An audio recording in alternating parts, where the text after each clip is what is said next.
Well, Millicent Luamba there bringing us more on what happened on Monday. And the undelivered pledge by Defense Cabinet Secretary nominee Aden Duale to unmask terror groups in the country was back to haunt him during his vetting. Duale was appearing before the National Assembly Appointment Committee on Monday when the question on his threat unveiled terror groups in 2015 during the Garissa University attack within 30 days came up. The Garissa Township Member of Parliament, who is said to relinquish the seat if approved by legislators, said he was misquoted by the media and the call to unearth the terror groups and their financials required the intervention of the community. Sharon Chepchumba brings us more details on that story. In question and tell this committee the truth, the whole truth. The Parliamentary Committee on the Appointment of Government Positions on Monday started questioning some of the leaders appointed as ministers in President William Ruto's government. Could you tell this committee your financial net worth? Chair, I'm worth 851 million Kenya shillings, including the assets I own, including the goats and the sheep and the camels. Defense Cabinet Secretary nominee Aden Duale was put on task over a promise he made in 2015 to name the terrorist sympathizers who had been funding Al-Shabaab activities in the country. Appearing before the National Assembly Vetting Committee on Monday, leader of minority Opiyo Wandayi wanted to know why Aden Duale was yet to make public the list 7 years down the line. The CS nominee refuted claims that he made such a promise, adding that the media had misquoted him on the issue.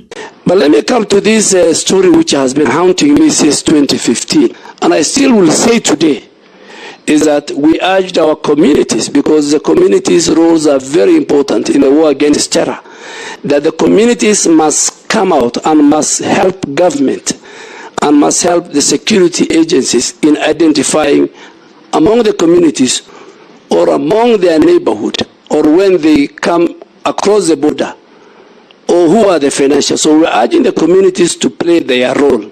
And I don't have the constitutional mandate to investigate who are financials. That is, I think, the job of the Director General of National Intelligence, General Kabiru. The Garissa Town Member of Parliament Aden Duale addressed concern on whether his ethnicity as a Somali would create a conflict of interest when dealing with the Al-Shabaab.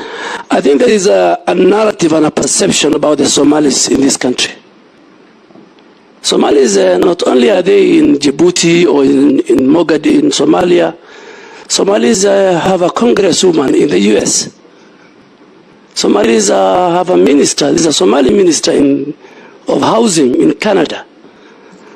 So Somalis, wherever they are, the citizenship where they belong is where they are loyal to. And I saw to the Constitution as a member of Parliament. So I treat me as a Kenyan Somali, just like the way you treat the other communities in this country. And I'm not the first one. I'm not the first Somali to hold the defense portfolio. Honorable late Yusuf Haji was one. I'm not the first Somali to hold a serious security docket. General Ali was the Commissioner of Police. Prefer you call yourself Kenyan Somali because no. I think I should not use Kenyan Somalis. I am a Kenyan. Duale was questioned on his opinion on how the Ministry of Defense had handled the friction caused by Ugandan's People Defense Force General Muhoozi Kainerugaba. The same general has other tweets later, so I think KDF had no role to respond to that. Those who want to know the capability and the posture of Kenyan Defense Forces, let's treat the tweets of the general with the contempt it deserves. We should not bother. And I think the Kenyan people on Twitter dealt with the general before even Foreign Affairs and KDF were to come in. Duale was also charged to explain whether he would continue with the procedure of having the military run organizations which should be otherwise run by civilians. He affirmed that under his leadership, the disciplined forces will only execute the constitutional mandate and that any intrusion into civilian roles will be within the law. I want to make it categorically very clear that under Article 241 of the Constitution, the Kenya Defence Forces have three functions. One function is the one that I stated earlier: protect the sovereignty and the integrity of the Republic of Kenya, and two, to assist civilian and other government agencies when called upon on a matter of emergency and disaster, with, again, the approval of the National Assembly. The third function of KDF, according to the Constitution, is when they are called upon to help when there is insecurity that the National Police Service cannot handle. And that is the case in point. Currently, KDF is in Turkana and Baringo, and making sure that that section of our country is safe and secure.